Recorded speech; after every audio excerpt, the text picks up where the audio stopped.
परमेश्वर की आवाज़ है, जरा ध्यान से सुनना। परमेश्वर क्या कह रहा है?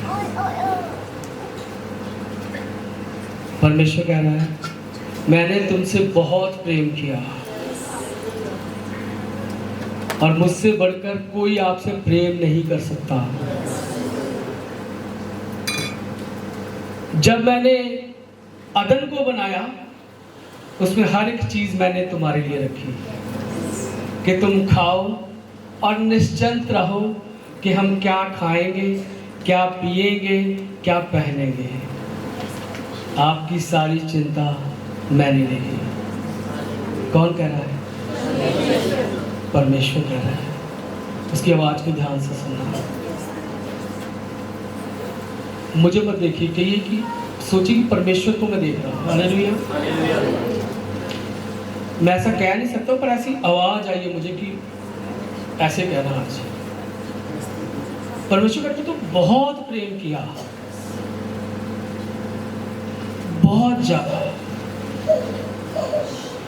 अदन को बनाने के बाद जब तुम्हें मैंने बाग से निकाल भी दिया ना, तब भी मैंने तुम पर चित्त लगाया, तब भी मैंने तुम्हारी चिंता की। जब सारी चीजों को बनाया और हर एक चीज का अधिकार भी मैंने तुम्हें दे दिया, हर एक चीज का, इस पृथ्वी का, समुद्र का, हर एक चीज का अधिकारी मैंने तुम्हें बना दिया। उसके बाद मैं नबियों के साथ रहकर तुम्हारे बीच में मैं तुम्हारे साथ बातें करता रहा। उसके बाद मैंने अपने इकलौते पुत्र को तुम्हारे लिए इस पृथ्वी पर भेज दिया। मैं जानता था कि जब वो लौटेगा तो कैसी भयानक उसकी मौत होगी। मैंने तुमसे इतना प्रेम किया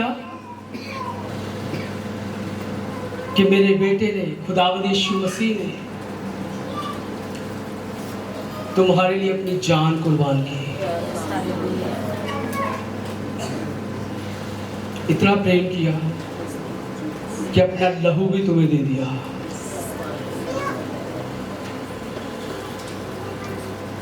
अपना बदन भी तुम्हें दे दिया। आज हम प्रभु भोज लेंगे। ऐसा प्रेमी कोई हो सकता है कि जो अपना सब कुछ हम पर लुटा दे? सब कुछ लुटा दिया उसने, हर एक चीज हम पे लुटा दी। अपना पुत्र भी हम पे लुटा दिया। पुत्र ने अपना लहू हमारे लिए बहा दिया। पुत्र ने अपना शरीर भी तुम्हारे लिए दे दिया। ये तुम्हारे लिए है। ऐसा प्रेमी कोई होगा? ऐसा प्रेम कोई कर सकता है? कोई नहीं। मगर खुदा ये कहता है कि इतना प्रेम करने के बावजूद तुमने मेरे साथ क्या किया? तुमने क्या किया? तुम निरंतर कुड़कुड़ाते रहे। मैं प्रेम करता गया, तुम बुड़बुड़ाते रहे। मैं तुम्हें मन्ना खिलाता रहा, तुम फिर भी चिल्लाते रहे। मैं बियाबान में तुम्हारे संग संग रहा, तुमने फिर भी मेरी कदर नहीं की। थोड़ी देर के लिए मैं तुमसे अलग हुआ, तुमने बछड़ा बना लिया और उसकी तुम उपासना करने लगे।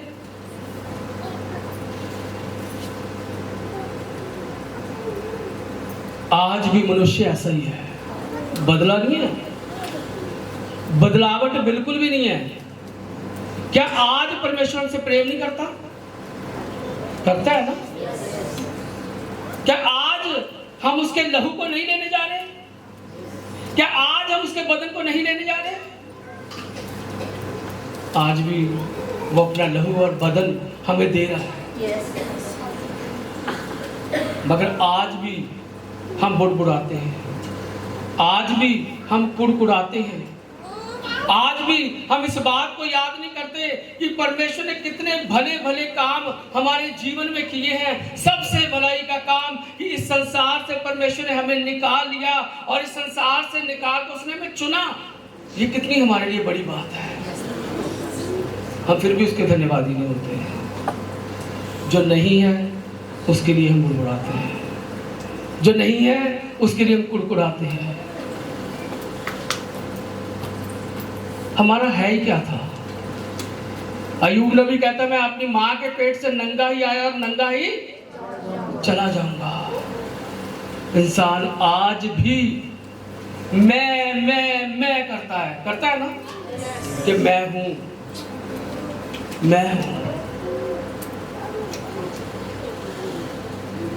इस संसार में बेशक परमेश्वर ने हमें भेजा है, मगर ये धरती जब तक भी हम यहाँ पर जीवित हैं, यहाँ का एक चीज भी हमारी नहीं है। बेशक हम कहीं जाए कि ये मेरा है, हमारा कुछ भी नहीं है। हमारा घर बार, बच्चे, माँ बाप, हम खुद अपने नहीं। एक क्षण में खुदा किसी को भी ले सकता है। हम कह सकते हैं ये मेरा है, मेरा है तो मैं इसको दूंगा नहीं। कह सकते हैं मैं नहीं दूंगा, ये मेरा है, कह सकते हैं? नहीं। हम खेतों में, जब हमें कोई खेत होता है, कितनों के पास जमीन है कि हाँ हम अपने खेतों में कुछ बीजते हैं। बीजते हुए देखा किसी ने? कैसे गुड़ाई करते हैं, बिजाई करते हैं ना, उसमें वो धान लगाते हैं, गेहूं बीजते हैं, है ना। वो जो खेत का मालिक होता है पता क्या कहता है? ये खेत मेरा है, ऐसे कहते हैं ना। वो दिखाता है, किसी गांव में जाओ तो वो दिखाता वो पढ़ियो तो लैके जितने नजर आ रहे ना वो सारी पैड़ी अपनी है, ऐसे कहते हैं ना। वो सारी जमीन है, मैं अधिकारी हूँ उसका, कहते हैं ना। हम अधिकारी नहीं हैं, वो तो हम कह रहे हैं ना। क्या जब हम खेत को बीज देते हैं, जब उसमें जो भी उगता है, जब चिड़ियां आके उसको खाती हैं, हम रोक पाते हैं? उसको भी तो खुदा ने खिलाना है। हम कहते हैं मेरा खेत है? पर खुदा चिड़ियों को भी वहां से खिला रहा है। मैं कहता हूँ मेरा है ना, अगर खुदा नहीं कहता, चिड़िया वहीं से खाएंगी। खेतों में देखा चूहे आ जाते हैं, है ना। इंसान ऐसा क्या कहूँगी मतलबी है, जब चूहे आते हैं वो भी वहीं से खाएंगे, उसको भी खुदा ने बनाया हुआ है। हाँ वहीं से खाएंगे ना, मगर क्या करते हैं? जहर डाल देते हैं लोग, मार दो। क्यों? ये मेरी जमीन में यहाँ से आके खेत को खराब कर रहे हैं। देखा कभी किसी की गाय, किसी की कोई बकरी किसी खेत में चली जाए तो गांव में लड़ाई झगड़े हो जाते हैं, ये मेरी। हाँ, खुदा के कलाम में एक वचन में लिखा कि आज मैं तेरा प्राण तुझसे ले लूं, हे मूर्ख। वो धनवान कहता है कि मेरे पास इतना धन इकट्ठा हो गया कि आज अगर मैंने बुखारियां बना ली, उनको भर लिया, मेरी जान खा पी और क्या करे? आनंद करे। हाँ? परमेश्वर की क्या आवाज आई? हे मूर्ख, आज ही तेरा प्राण तुझसे यदि ले लिया जाए। हाँ आगे क्या लिखा है? तो ये क्या किस काम की? हम मैं करते हैं। परमेश्वर ने हमारे लिए इतने इंतजाम किए हुए हैं, इतने रूल रेगुलेशन परमेश्वर ने हमें बना के दिए हुए। यदि ये ना बनाए होते तो हमारा हाल क्या था? हम किन हालातों में होते, सोचा कभी? बहुत बुरा हाल होता हमारा, क्योंकि इंसान की नेचर, इंसान की फितरत परमेश्वर जानता है कि कितनी, मैं कहूँगा कि इंसान की फितरत बहुत गंदी है। कह सकते हैं ना हम अपने, हमारा नेचर बहुत गंदा है, हम अपने लिए सोचते हैं, है ना, सिर्फ अपने लिए सोचते हैं। हम जो कुछ भी करते हैं सिर्फ अपने लिए। मैं सच कह रहा हूँ कि आज हम चर्च भी आए हैं ना, हम चर्च भी आए तो अपने लिए आए हैं। एक इसके पीछे स्वार्थ है, किसी को डर है ना। निस्वार्थ से कोई नहीं आया कि मैं परमेश्वर से प्रेम कर, एक डर है। कोई कहेगा पास्टर जी का फोन आ जाएगा, आप क्यों नहीं कहेगा, उसी इसी चिंता में आ जाते हैं। हाँ, हम ऑफरिंग भी डालते हैं ना, उसके पीछे भी हमारी एक उसके पीछे भी हम क्या कहेंगे, हमारी एक मनसा है। उसके पीछे भी हमारा क्या राज है कि मैं 100 डालूंगा, परमेश्वर 10 गुना मुझे देगा। ऐसे है ना, पास्टर प्रार्थना करेंगे और तुझे 1000 गुना मिले, मुझे 1000 गुना मिलेगा। ऐसे ही है ना, नेचर है। अगर वो लालच ना कि परमेश्वर और देगा तो कोई नहीं डालेगा। क्या नजर आता है जब डालते हैं तो परमेश्वर ने लिखा है, मलाकी 3 में लिखा हुआ है, 3:10 में, मैं क्या करूंगा, यदि तू मुझे देगा तो मैं आकाश के झरोखे, हमें वो नजर आने लग जाता है कि मैं 10 रुपए डाल दूं, आकाश के झरोखे खोल कर परमेश्वर मुझे देगा। ऐसे नहीं डालते हम। ऐसे तो हम किसी को चाय भी नहीं पिलाते। दफ्तर में देखा ना, कोई पार्टी 10-10 रुपए इकट्ठे करते हैं, तब जाके पार्टी होती ना। ऑफिस में बैठे हुए यहाँ पे इतना स्वार्थी इंसान, इतना स्वार्थी, बहुत ज्यादा। परमेश्वर के प्रेम को भी हमने नहीं समझा, जान दे दी, लहू बहा दिया है। एक शायर ने, यहाँ बोलना तो नहीं चाहिए पर वो शायरी ऐसी है, शिव कुमार बटालवी का नाम सुना कभी? वो कहते कि एक ऐसे पंछी को मैंने दोस्त बना लिया कि उस पंछी को, ऐसे जो मांस खाता है ना, ऐसे पंछी को मैंने दोस्त बना लिया कि मैंने उससे इतना प्रेम किया कि मैंने खुद का मांस उसे खिला दिया। हाँ, वो फिर भी मेरा नहीं हुआ। हाँ? वो एक शायरी में बोलता है, हे माँ, अपनी माँ को याद करता है कि मैंने ऐसे एक पंछी को दोस्त बना लिया, मैंने उससे प्रेम किया, इतना प्रेम किया कि मैंने अपना बदन के टुकड़े भी उसे खिला दिए, पर फिर भी वो मेरा नहीं हुआ। चुभता है ना, खुदा को भी चुभता होगा कि आते तो हैं चर्च, है ना, पर मन में क्या है। परमेश्वर हमारे मन के अंदर को जानता है। बुड़बुड़ाने वाले, हम कुड़कुड़ाने वाले, वफादारी से ना चलने वाले, प्यार ना करने वाले, कहना ना मानने वाले, वचन को सुनकर जानकर भी उस पर चलने वाले हम नहीं हैं। निकालिए याकूब की पत्री, निकालिए याकूब, कोई भी पढ़ दीजिए, याकूब की पत्री, उसका 2 अध्याय और उसकी 10 आयतें। जिसको मिल जाए जरा आराम से पढ़ना इसको। हालेलुया। क्योंकि जो कोई सारी व्यवस्था का पालन करता है परंतु एक ही बात में चूक जाए तो वह सब बातों में दोषी ठहर चुका है।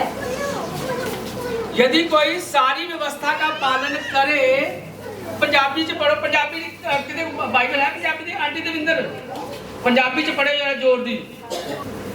जो कोई जरा दी पालना करे पर एक गल विच भुल जावे तो सबना विच दोषी हो जावे।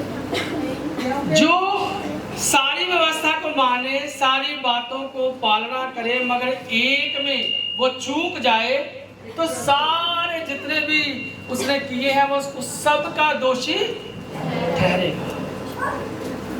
क्या एक दूध का एक बड़ा, क्या कहेंगे, बवाना बोलते हैं, भिगोना, पतीला, बड़ा सा दूध का पतीला हो और उसमें सिर्फ एक नींबू का तुपका डाल दिया जाए तो क्या होगा?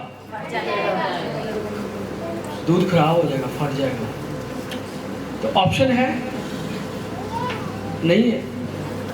यदि एक बड़ा गुब्बारा हो और उसमें एक छोटी सी, उसमें छोटा सा पाप है, छोटी सी हमें सुई लगा दे तो फूला रहेगा? नहीं फूला रहेगा। उसी प्रकार हमने परमेश्वर के वचन को इस प्रकार, यदि इस प्रकार हम चलेंगे ना, इस प्रकार मानेंगे, तो हमारी कोशिश जब हम करते रहेंगे हम इसमें सफल होंगे। यदि परमेश्वर ये कहता है कि यदि मनुष्य सारे वचनों की पालना करे मगर एक में चूक जाए तो सारी जो व्यवस्था की जो पालना की उस सब का क्या ठहरेगा? दोषी ठहरेगा।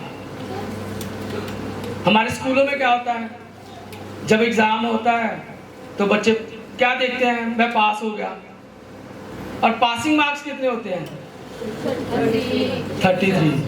सिर्फ 33, हाफ से भी कम, है ना? उतने भी बात बन जाती है, उतने से चल जाता है। अगर बच्चे ने 60 ले लिए तो वो फर्स्ट डिवीजन आ गई, है ना? अगर 75 ले लिए तो डिस्टिंक्शन से पास हुआ है ना? फर्स्ट डिवीजन से पास हो गया। मगर मसीहत में ऐसा नहीं है। कितने मार्क्स लेने पड़ेंगे? 100 में से 100। और हम कई बार सोचते हैं 100 में से 100 में कैसे ले सकते हैं, बहुत मुश्किल है। परमेश्वर हमें ग्रेस मार्क्स देता है। याद है किसी को? ग्रेस मार्क्स मिलते हैं ना? यस, हैंड राइटिंग के नहीं, परमेश्वर भी कुछ और है। यदि गलती से गलती हो जाए और हम हमेशा माफी मांगने के लिए तैयार रहें तो परमेश्वर में ग्रेस मार्क्स इतने के देता है कि हमें 100 आउट ऑफ 100 में आते हैं। आमीन। चाहे 33 से ही पास हो रहे हो, 33 से परमेश्वर इतने ग्रेस मार्क्स देता है कि हम 100 आउट ऑफ 100 लेके आते हैं। क्या जरूरत है हमें? परमेश्वर के आगे दीन होने की, हमें कोशिश करते रहने की। कितनी अच्छी ऑप्शन है हमारे पास। माफी मांगो। हाँ, जैसे ही माफी मांगेंगे हमारे कितने मार्क्स हो जाएंगे? 100 आउट ऑफ 100। कितना इजी मेथड है। हाँ, दिल से माफी मांग लो तो 33 से सीधे क्या हो जाएंगे? 100। मगर यदि हम ये कहें कि हम वफा पूरी ईमानदारी से हम सारी व्यवस्था का, परमेश्वर के हर हुक्म का हम पालना करेंगे मगर एक में चूक जाए तो क्या ठहरेंगे? पूरी व्यवस्था के हम दोषी ठहरेंगे। और अच्छी बात क्या है? माफी मांगेंगे दिल से तो परमेश्वर ग्रेस मार्क्स देगा और 100 आउट ऑफ कितने हो जाएंगे? कुछ समझ आ रही मेरी बात? 100/100 हो जाएंगे। दीनता के साथ, नम्रता के साथ, अकड़ के साथ नहीं। अकड़ के साथ तो 33 से भी माइनस हो जाएगा, अंडा मार्क्स बन जाएगा। कितना बन जाएगा? फिर अंडे में अंडा जितना मर्जी प्लस कर दो अंडा ही रहेगा। हाँ, क्या करना है हमने? दीन और नम्र रहना है। माफी मांगने की हमारे अंदर आदत पैदा होनी चाहिए। मैं भी कोशिश करता हूँ कभी कभी माफी मांग लेनी चाहिए। हस्बैंड को वाइफ से, वाइफ को हस्बैंड से, बच्चों को माँ बाप से, है ना? माँ बाप को कभी कभी बच्चों से माफी मांग लेनी चाहिए ना? एक दूसरे से हम माफी मांगते रहे, क्योंकि माफी मांगने से 100 आउट ऑफ कितने हो जाएंगे? 100 आउट ऑफ 100। तो कैसा मार्क्स मिलेगा? गुड? नहीं, गुड नहीं, वेरी गुड नहीं, एक्सीलेंट मिलेगा। इसके ऊपर भी कुछ होता है? आउटस्टैंडिंग। यस। परमेश्वर की नजर में आउटस्टैंडिंग से कुछ बाहर होगा, वो हमें मिलेगा। Hallelujah, hallelujah. जब हम दीन होंगे ना, नम्र होकर माफी मांग लेंगे। कई लोग कितने कैसे होते हैं, ऐसे लोगों को जानता हूँ, कुछ भी कह लो कोई फर्क नहीं पड़ता, कुछ भी नहीं। क्यों? क्योंकि इंसानी तौर पे मर चुका है और परमेश्वर के लिए जीवित है। तभी तो बपतिस्मा लेते हैं। जब हम पानी में गए तो क्या हुआ? हम मर गए। और जब जीवित हुए तो कैसे जीवित हुए? आत्मिक तौर पर, शारीरिक तौर पर खत्म। अब करके देखना, हो जाएगा, हो जाता है।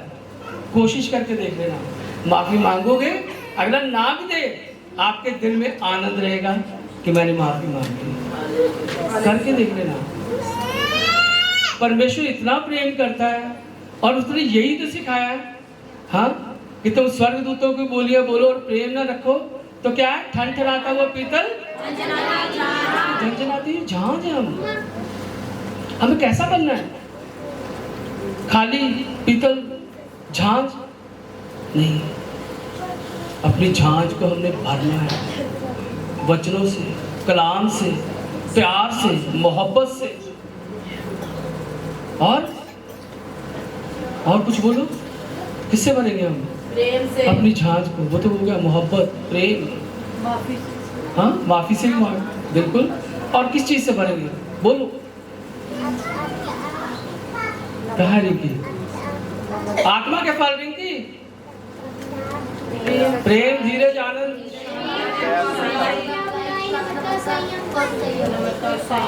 सारे याद है, तभी मैंने रिंकी का नाम लिया। हालेलुया। हमने इन आत्मा के फलों से हमने अपनी झांझ को भरना है। हमारी झांझ जो है वो भरी होनी चाहिए, खाली नहीं होनी चाहिए। मगर हम कैसे हैं? निकालिए उत्पत्ति की पुस्तक, उत्पत्ति और उसका 6वां अध्याय, 3 आयत पढ़ दीजिए जोर से। किसी माइक है किसी पास? तब यहोवा ने कहा, मेरा आत्मा मनुष्य से सदा लौटवाद करता ना रहेगा। वाद विवाद, मेरा आत्मा मनुष्य के साथ सदा वाद विवाद करता ना रहेगा, ना रहेगा। क्योंकि मनुष्य भी शरीर ही है, हाँ। उसकी आयु 120 वर्ष की होगी। हाँ, परमेश्वर हमसे वाद विवाद करता है, बातचीत करता है ना, पर वो कह रहा है मेरा आत्मा कब तक, कितना समय और लगेगा, कब तक मेरा आत्मा सदैव तुम्हारे साथ वाद विवाद करता ना रहेगा। जब तुम, वचन में लिखा हो कि जब हम परमेश्वर की सुनते नहीं है ना, तो परमेश्वर, देखो परमेश्वर ने कहा मैं तुम्हें कभी नहीं छोड़ूंगा और कभी नहीं त्यागूंगा। मगर एक जगह लिखा हुआ है कि यदि हम उसकी आज्ञा को नहीं मानते, यदि हम उसकी नहीं सुनते, तो परमेश्वर छोड़ देता है, छोड़ देता है। और जब परमेश्वर हमें छोड़ देता है तो हम किसके हाथ में चले जाते हैं? शैतान के। वो तो कब से वेट कर रहा है, मेरे बंदे कम होते जा रहे हैं। पास्टर डैनियल रोज प्रचार कर करके लोगों को सुना के सबको अपनी ओर खींच लिया, मेरे बंदे कम हो रहे हैं, है ना। शैतान को चिंता हो रही है कि मेरे बंदे कहाँ गए। मगर हम शैतान से डरने वालों में से नहीं है। हालेलुया। एक और वचन हम निकालेंगे 6:5। यहोवा ने देखा कि मनुष्यों की बुराई पृथ्वी पर बढ़ गई है, हाँ। और उनके मन के विचार में जो कुछ उत्पन्न होता है। देखो परमेश्वर ने इतनी हमारे साथ भलाई करी, इतना कुछ हमारे लिए किया, मगर परमेश्वर के लिए हमने क्या किया? परमेश्वर फिर भी हमसे ये कह रहा है कि मनुष्य के मन में जो कुछ भी उत्पन्न होता है वो बुरा ही होता है, बुरा ही उत्पन्न होता है। कब सुधरेंगे? कब तक परमेश्वर हमारे साथ वाद विवाद करता रहेगा? कब तक उसका आत्मा, वो कहता है कि मेरा आत्मा सदैव तुम्हारे साथ वाद विवाद करता रहेगा। हमेशा के लिए मैं नहीं करता रहूंगा। यदि तुम मेरी नहीं सुनोगे, यदि तुम मेरी नहीं मिलोगे, तो क्या होगा? मैं तुम्हें छोड़ दूंगा। और जब छोड़ दूंगा तो हम देखते हैं कि ये जो जब यहाँ पर परमेश्वर ने उनको कहा कि मैं क्या देखता हूँ कि मनुष्य जो है उसके मन के अंदर हमेशा जो कुछ भी उत्पन्न होता है, इसकी बुरा ही होता है। 6:5। हाँ, परमेश्वर क्या कह रहा है? यहोवा ने देखा कि मनुष्य की बुराई पृथ्वी पर बढ़ गई है, और उसके मन में जो भी विचार उत्पन्न होता है वो निरंतर का मतलब समझ, लगातार। हाँ, लगातार वो क्या उत्पन्न होता है? बुरा ही उत्पन्न होता है। और यहोवा पृथ्वी पर मनुष्य को बनाने से पछताया। हमने सुना हुआ ना कि परमेश्वर कभी पछताता नहीं, है ना? पर यहाँ क्या लिखा है? परमेश्वर मनुष्य को बनाकर क्या किया उसने? वो पछताया, वो खेदित हुआ। और क्या लिखा? और वह मन में अति खेदित हुआ। जब हम परमेश्वर की आज्ञा को नहीं मानते, यदि हम उसके साथ वफादारी से नहीं चलते, यदि अपनी ही इच्छा से हम चलते हैं, तो परमेश्वर हमें बनाने से भी वो खेदित होता है। उसने हमें चुना हुआ, चुन के वो खेदित होता है कि मैंने इसको क्यों चुन लिया, होता है ना? और यदि परमेश्वर हमारे विषय में खेदित हो, अब मनुष्य के विषय में परमेश्वर क्या हुआ? खेदित हुआ। और जब खेदित हुआ तो उसका क्या फल निकला? नूह की कहानी सुनिए, है ना? उसने कहा, तब यहोवा ने कहा, मैं मनुष्य को जिसकी मैंने सृष्टि की है पृथ्वी के ऊपर से मिटा दूंगा। पृथ्वी के ऊपर से मिटा दूंगा। मैं पृथ्वी के ऊपर से मिटा दूंगा।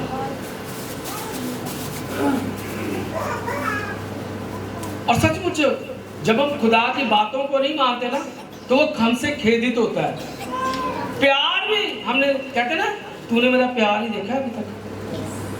हम लड़ते ना किसी, तो कहते तूने मेरा प्यार ही देखा है, तूने मेरा गुस्सा नहीं देखा, तूने मेरी नफरत नहीं देखी, है ना? मैं जब किसी को पीटता हूँ तूने ये नहीं देखा। कहते हैं ना किसी को डराने के लिए, मगर परमेश्वर डरा नहीं रहा। वो जब खेदित होता है, सचमुच उसने जब वो खेदित हुआ मनुष्य को बनाने में, वो उसने क्या किया? उसने कहा, मैं मनुष्य को इस पृथ्वी पर से क्या कर दूंगा? मिटा दूंगा। और एक ही परिवार बचा। कौन? नूह का परिवार। क्यों बचा? क्योंकि परमेश्वर के साथ वो वफादारी से चलता था, परमेश्वर की आज्ञा को मानता था। जो परमेश्वर की आज्ञा को मानेगा, अगर वो गलत हो भी जाए तो उसको ग्रेस मार्क्स मिल सकते हैं। कितने हो जाएंगे? 33 से सीधे 100 आउट ऑफ 100। क्या नूह के परिवार ने गलती नहीं करी होगी? क्या नूह ने कभी गलती नहीं करी होगी?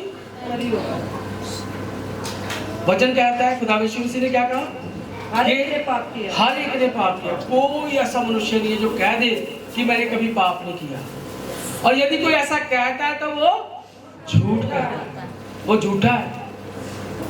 तो क्या नूह ने कभी पाप नहीं किया होगा? क्या उसके बच्चों ने कभी पाप नहीं किया होगा?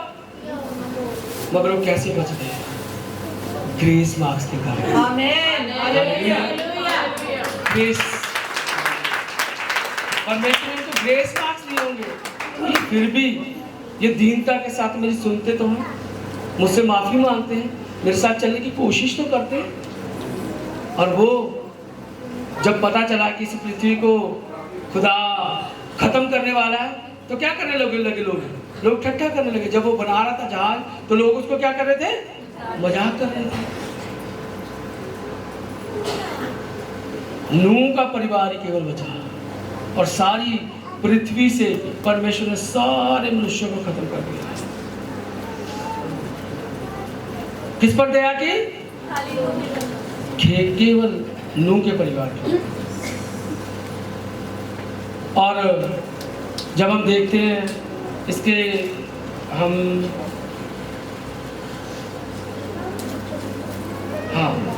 जब हम इसका 9वां अध्याय पढ़ते हैं और उसकी 13 में, परमेश्वर ने जब मनुष्य को इस पृथ्वी से पूरी तरह से खत्म कर दिया, हर एक चीज जो परमेश्वर ने बनाई थी, जैसे एक पेंटर बनाता है, जब परमेश्वर ने बनाया तो परमेश्वर खुश हुआ था ना? क्या लिखा है? बनाने के बाद परमेश्वर ने क्या कहा? अच्छा है। हर एक चीज को बना के कहा अच्छा है। पेंटर भी बना के खुश होता है, बहुत अच्छा है ना? मगर क्या किया? उसी पेंटिंग को खुदा ने मिटा डाला। क्यों? क्योंकि उसकी इच्छा के अनुसार वो नहीं चले। और परमेश्वर हमें दंड देके वो आनंदित नहीं होता। जो सच्चा प्रेमी होता है, अब माँ बाप बच्चों से प्रेम करते हैं ना, तो बच्चों को जब चांटा मारते तो कैसा फील होता है? यहाँ पे फील होता है ना कि मैंने अपने बेटे को, मैंने अपनी बेटी को मारा। दुख लगता है ना, मारना नहीं चाहते मगर आज्ञाकारी नहीं है, वफादारी से नहीं चल रहे, तो मारना तो पड़ेगा। अगर मारेंगे नहीं तो वो करप्ट होता चला जाएगा। हाँ? अब मनुष्य को मिटा दिया, केवल वही रखे जो उसके साथ वफादारी से चल रहे हैं। अब परमेश्वर ने जब देखा कि मैंने सारी पृथ्वी को खत्म कर दिया, और सचमुच परमेश्वर तब भी खेदित हुआ होगा कि मैंने सब कुछ मिटा दिया, मैंने इतना कुछ बनाया था, मनुष्य को बनाया, इतना अधिकारी बनाया था मैंने इतना कुछ इसको दिया था। हाँ? फिर परमेश्वर ने क्या कहा? परमेश्वर ने वादा किया, वाचा बांधी परमेश्वर ने। पास में पढ़ा रहे हैं आजकल वाचा के ऊपर, है ना? मजा आ रहा है उसमें भी? वाचा का पता है सबको? हाथ हिला के बताओ। वाचा, परमेश्वर वाचा बांधता। परमेश्वर ने बड़ी वाचाएं हमारे साथ बांधी हुई है ना, बड़ी बातें बांधी है ना। कभी हमने बांधी परमेश्वर से वाचा? अब हाथ हिलाई नहीं किसी का। हम भी बांध सकते हैं परमेश्वर के साथ वाचा, क्या नहीं बांध सकते? हाँ? प्रेम 8 की 21 भी पढ़ेंगे क्या है? पढ़ दीजिए। इस पर यहोवा ने सुखदायक सुगंध पाकर सोचा, मनुष्य के कारण मैं फिर कभी भूमि को शाप ना दूंगा। यद्यपि मनुष्य के मन में बचपन से जो कुछ उत्पन्न होता है वह बुरा ही होता है, तो भी जैसा मैंने सब जीवों को अब मारा है वैसा उनको फिर कभी ना मारूंगा। हालेलुया। परमेश्वर ने जब देखा तो यहाँ पर देखो खेदित हुआ परमेश्वर, और उसने प्रॉमिस किया कि जिस प्रकार अब मैंने मारा और पानी के साथ सारी पृथ्वी को खत्म कर दिया, अब मैं दोबारा इस पृथ्वी को पानी से कभी नष्ट नहीं करूंगा। तो क्या किया परमेश्वर ने हमारे साथ? जब वाचा बांधी तो क्या बनाया? एक इंद्रधनुष बनाया। जब बारिश होती है तो हमें इंद्रधनुष नजर आता है ना? पानी की बूंदों को वो हवा में होती हैं, उसके ऊपर जब सूरज की किरणें पड़ती हैं तो वो इंद्रधनुष की तरह हमें नजर आता है। और वो परमेश्वर का वो प्रॉमिस है, वो वादा है। वो जो इंद्रधनुष है, हम जानते हैं कि ये धनुष क्या चीज है, किस काम आता है? हाँ? तीर तो चलता, तीर चलता तो होता क्या है? उस जमाने में तो, पुराने समय में तो यही धनुष के साथ ही मारते थे। हाँ? अपनी प्रोटेक्शन के लिए, लोगों को मारने के लिए एक धनुष को बनाया जाता था। परमेश्वर ने वही जो धनुष बनाया, और उसकी जो बो है वो कैसा, वो जो ऐसे राउंड करके है, तो अगर तीर लगाया जाए तो तीर कहाँ जाएगा? कहाँ जाएगा? इतना बड़ा इंद्रधनुष, और उसका तीर जो है वो परमेश्वर की ओर है। परमेश्वर ने पृथ्वी की ओर नहीं दिया। क्यों? जो दुख जो लगातार हम उसे देते रहते हैं, वो हमें याद दिलाता है कि जो तीर है वो अब भी परमेश्वर की ओर ही है। हम आज भी सुधरे नहीं हैं। आज भी परमेश्वर हमें जो कुछ मर्जी दे, हमारा जो धनुष है, हमारा उसके ऊपर तीर जो है वो परमेश्वर की ओर ही है हमेशा। हाँ? चाहे वो जितना भी हमें प्रेम करे, जितनी भी हमारी प्रार्थना को सुने, जितना भी हमें वो कुछ दे दे, मगर हम आज भी सुधरने वालों में से, ये मनुष्य की फितरत है। मगर कोशिश करने से क्या होगा? हमें ग्रेस मार्क्स परमेश्वर देता है। यदि हम पढ़ें उत्पत्ति 18, और हम देखेंगे इसमें कि परमेश्वर ने जैसे इस समय पृथ्वी को खत्म कर दिया, और परमेश्वर ये सब उसके बाद जितने भी लोग पैदा हुए, क्या इस बात को नहीं जानते थे कि परमेश्वर ने इस पृथ्वी को क्यों खत्म किया? क्योंकि मनुष्य जो था वो करप्ट हो गया था, और परमेश्वर कहता है कि जो कुछ भी इसके मन में उत्पन्न होता है वो बुरा ही उत्पन्न होता है। मगर फिर भी इंसान सुधरा नहीं। अब जो हमने लूत की कहानी सुनी हुई है, इब्राहिम के समय में जो उसका भतीजा था लूत, और जब वो जिस नगर में रहता था उसका नाम क्या था? सदोम में रहता था। हाँ, और यदि हम इसको पढ़ें 17 से पढ़िए। तब यहोवा ने कहा, हाँ, यह जो मैं करता हूँ उसे क्या अब्राम से छिपा रखूं? जो मैं करता हूँ क्या? परमेश्वर इब्राहिम से बहुत प्रेम करता था। परमेश्वर कहता है कि क्या इब्राहिम से इस बात को मैं छुपा के रखूं? किस बात को? कि वो सदोम अमोरा को खत्म करने जा रहा है। आगे, अब्राम से तो निश्चय एक बड़ी और समर्थ जाति उपजेगी। और किससे? इब्राहिम से तो जरूर एक सामर्थी जाति उत्पन्न होगी। और पृथ्वी की सारी जातियां उसके द्वारा आशीष और पृथ्वी की सारी जातियां उससे क्या पाएंगी? आशीष पाएंगी। और अब अगला जो शब्द है उसको ध्यान से सुनना है। हाँ, क्योंकि मैं जानता हूँ, क्योंकि क्या लिखा है? आशीष पाएंगी। किसकी? इब्राहिम के जो वंशज होंगे, जो उसकी जातियां आएंगी, वो निश्चय आशीष पाएंगी। और सदोम अमोरा को मैं क्या कर दूंगा? नाश कर दूंगा, खत्म कर दूंगा। और इब्राहिम की जो वंशज हैं, जो जातियां होंगी, वो क्या पाएंगी? आशीष पाएंगी। और अगली जो 19 आयत में लिखा क्योंकि, हाँ, क्योंकि पढ़िए। अब लाइन सुनिए ध्यान से। क्योंकि हाँ, थोड़ी देर शांति बना लीजिए। क्योंकि मैं जानता हूँ कि वह अपने पुत्रों और परिवार को जो उसके पीछे रह जाएंगे, हाँ, आज्ञा देगा कि वह यहोवा के मार्ग में अटल बने रहें। क्योंकि मैं जानता हूँ कि जो इब्राहिम है, वो जो उसके बच्चे होंगे, उनको वो आज्ञा देगा कि वो परमेश्वर के साथ क्या करें? अटल रहें।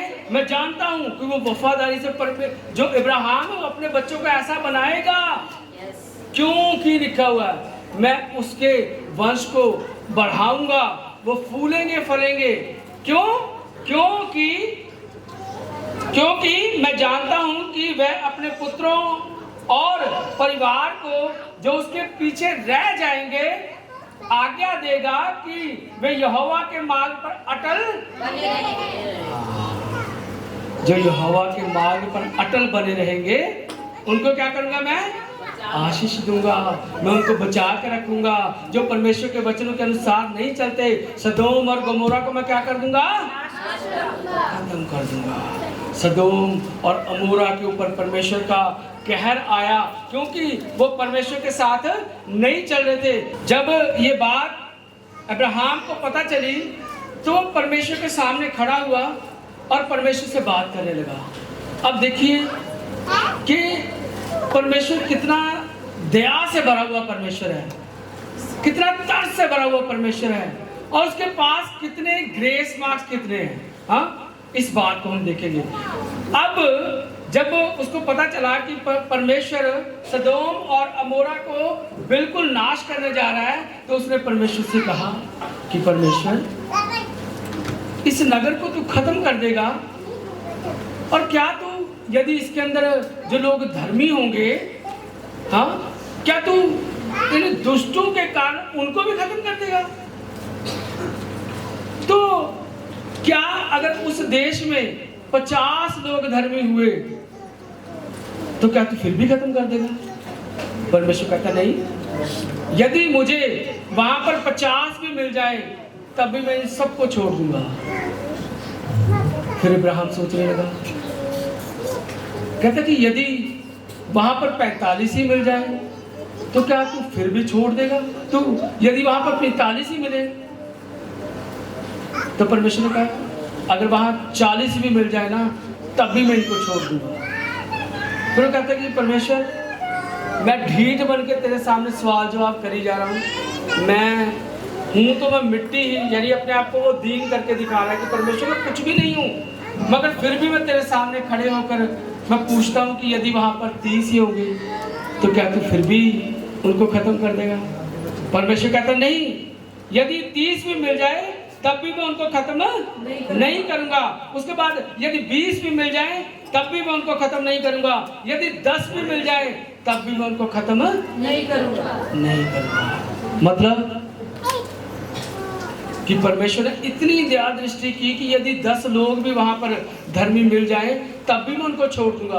परमेश्वर इतना दयावान दयालु परमेश्वर है। हमारे गुनाहों को भी परमेश्वर इसी प्रकार माफ करता है। चाहे हमारे 100 गुनाह हो, चाहे हमारे 1000 गुनाह हो, जब हम दीनता के साथ उसके पास आते हैं ना, हमारे सब गुनाहों को माफ कर देता है। परमेश्वर को वहां 10 भी नहीं मिले। परमेश्वर क्या कहा, यदि 10 भी मिल जाए तब भी इस नगर को मैं छोड़ दूंगा। मगर वहां 10 भी, देखो परमेश्वर की दया कैसी है, वो इतना दयालु परमेश्वर है। उसने कहा ये 10 भी मिल जाए तब भी मैं इनको छोड़ दूंगा, मगर नहीं मिले। परमेश्वर ने उस सदोम और अमोरा में से लूत के परिवार को, लूत की बेटियां, लूत के वहां पर जो दामाद थे, बेटे थे, और उसकी पत्नी को परमेश्वर ने वहां से निकाल दिया। और उस नगर को परमेश्वर ने गंधक आग से भस्म कर दिया। लिखा है कि जब लूत अगले दिन जब वहां उस नगर को देख रहा था तो उसको कैसी नजर आ रही थी, एक धधकते हुए भट्टे के समान वहां पर वो नगर धुआं निकलता हुआ दिख रहा था। परमेश्वर प्रेम तो बहुत करता है, हमारे साथ प्रेम तो उसने बहुत किया, मगर जब हम वफादारी से नहीं चलते तो परमेश्वर छोड़ देता है। जिस प्रकार नूह के समय में परमेश्वर ने पूरी मानव जाति को खत्म कर दिया, जिस दम सदोम और अमोरा को परमेश्वर ने पूरी तरह से खत्म कर दिया, मगर उसके पीछे जो लोग परमेश्वर के साथ वफादारी से चल रहे थे, चाहे वो 10 ही थे, चाहे वो लूत की सिर्फ परिवार ही था, परमेश्वर ने उनको उस पानी से, उस आग से परमेश्वर ने उनको निकाल दिया। परमेश्वर ऐसा है क्योंकि वो हमसे प्रेम करता है और क्या देता है हमें, ग्रेस मार्क्स देकर हमें उस पाप से हमें छुड़ाता है। आज प्रभु भोज का दिन है और खुदा का कलाम जैसा कि हम पढ़ेंगे 1 कुरिन्थियों उसका 11वां अध्याय, पहला कुरिन्थियों निकालिए। हमें इस बात का पता होना चाहिए कि जब हम प्रभु भोज में शामिल होते हैं, हम अक्सर हर जब हम प्रभु भोज लेते हैं तो क्या करते हैं, हम उससे पहले हम अपने गुनाहों का इकरार करते हैं। करते हैं ना? यस। पास ही पीछे पीछे आगे आगे बोलते हैं, हम सब पीछे पीछे बोलते हैं, अपने गुनाहों का अंगीकार करते हैं। क्यों करते हैं? क्योंकि परमेश्वर ने हम पर दया की और खुदावंद यीशु मसीह ने अपना लहू और अपना बदन हमें दिया।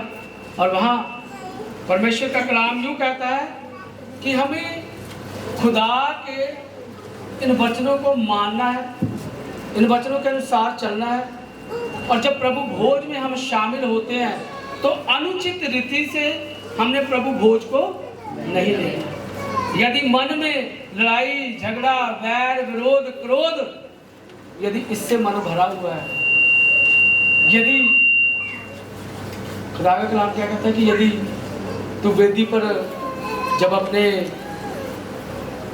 तू जो चढ़ाने आए तो जब तुझे याद आ जाए कि तेरे भाई के साथ तेरी क्या है, लड़ाई है, तो उसको वही छोड़ दे, वेदी पर छोड़ दे। पहले क्या करे,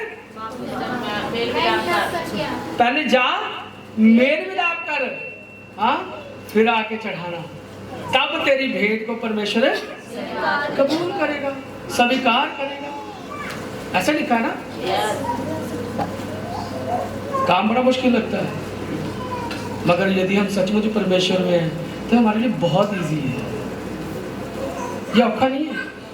आज याद करना, अगर आप में से किसी के साथ लड़ाई है, अपने रिश्तेदारों के साथ, अपने घर में पति पत्नी की है, अपने पड़ोसियों के साथ हमारी है, एक बार डाउन होके देखना परमेश्वर कैसे आपको फलवंत कर देगा, कैसे फलवंत करेगा आप देखना।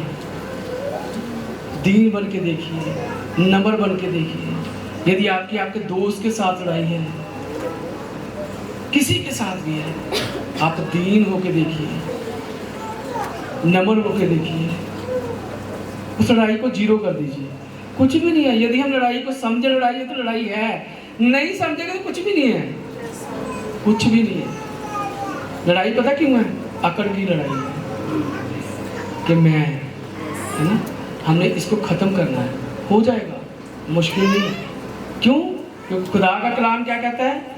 अनुचित रीति से हमने प्रभु भोज में शामिल नहीं होना। क्या लिखा? इसलिए जो कोई अनुचित रीति से प्रभु भोज की रोटी खाए और उस कटोरे में से पिए, वह प्रभु के देह और लहू का अपराधी ठहरेगा। क्या ठहरेगा? अपराधी ठहरेगा। हमने अपराधी नहीं बनना, कुछ नहीं होता। हमने इंसानों से नहीं डरना। किससे डरना है? परमेश्वर से। हम किससे डरते हैं? हम इंसानों से डरते हैं, है ना, परमेश्वर से नहीं डरते। किससे डरने की जरूरत है? परमेश्वर से। केवल और केवल परमेश्वर के भय में रहना है हमने, और विश्वास भी केवल और केवल किस पे करना है? परमेश्वर पे करना है। वही सब कुछ करने वाला है, उसके ही हाथों में सब कुछ है। वही देने वाला है, वही लेने वाला है। हमारे हाथ में कुछ नहीं। जो मेरा है वो सब उसी का है। मेरा मुझ में कुछ भी नहीं है, नथिंग, कुछ भी नहीं है।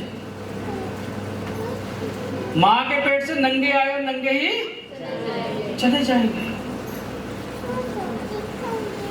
इसलिए मनुष्य अपने आप को जांच ले। कब? जब प्रभु भोज में हमने शामिल। ये बातें मैं बतानी बहुत जरूरी है, क्योंकि हम प्रभु भोज में इस वक्त आज शामिल होंगे। जब शामिल होंगे, गलतियां इंसानों से होती हैं। यदि हम गलती के साथ बने रहें तो हमारी गलती भी बनी रहेगी, और यदि हम उसको छोड़ दें, माफी मांगे, तो क्या होगा? हमें ग्रेस मार्क्स मिलेंगे। आगे क्या लिखा है? अपने आप को जांच दें और इस रीति से इस रोटी को खाएं और इस कटोरे में से पिएं, क्योंकि जो खाते पीते समय प्रभु की देह को ना पहचाने, वह इस खाने और पीने से अपने ऊपर दंड क्या लाता है? दंड लाता है। कोई नहीं चाहेगा कि हमारे ऊपर दंड आए, कोई नहीं चाहेगा। इसी कारण तुम में से बहुत, ये अब का नहीं लिखा कलाम, अभी नहीं, रात को नहीं लिखा मैंने, ये पहले का लिखा है। Yes. किसने लिखा है? पौलुस ने। कितने सालों पहले लिखा हुआ है? हाँ, क्या लिखा है? इसी कारण तुम में बहुत से निर्बल और क्या हो गए हैं? रोगी है, रोगी हो गए हैं, और बहुत से सो भी गए हैं। गए, जिन्होंने बात को नहीं माना। नूह के समय में भी सो गए, सदोम अमोरा के समय में भी सो गए, और आज भी यदि हम नहीं मानेंगे तो परमेश्वर आज की रात भी सुला सकता है ना। प्रभु की भोज में जब भी हम शामिल हो तो अनुचित रीति से हमने शामिल नहीं होना। यदि हमारे अंदर कोई गलती, कोई गुनाह है, कोई बुरी आदत है, तो हम दुआ कर सकते हैं। हम परमेश्वर के सामने अपनी गलती, अपनी बुरी आदत को हम परमेश्वर के सामने ला सकते हैं, परमेश्वर को बता सकते हैं। वो हमें हिम्मत देगा, वो हमें ताकत देगा। उन आदतों को छुड़ाने के लिए परमेश्वर हमारी मदद करेगा, मगर कब? जब हम चाहेंगे, जब हमारी इच्छा होगी, जब हम उसकी हजूरी में आकर कहेंगे कि परमेश्वर मुझे क्षमा कर, मेरे अंदर ये गुनाह है, मेरी इस बात की गलती है, मैं अपने पापों का अंगीकार करता हूँ। इसीलिए हम प्रभु भोज में शामिल होने से पहले अपने पापों का अंगीकार करते हैं। Hallelujah. So God bless you everyone. खुदा आप सबको बहुत आशीष दे, बड़ी बरकत दे। सबको जय मसीह।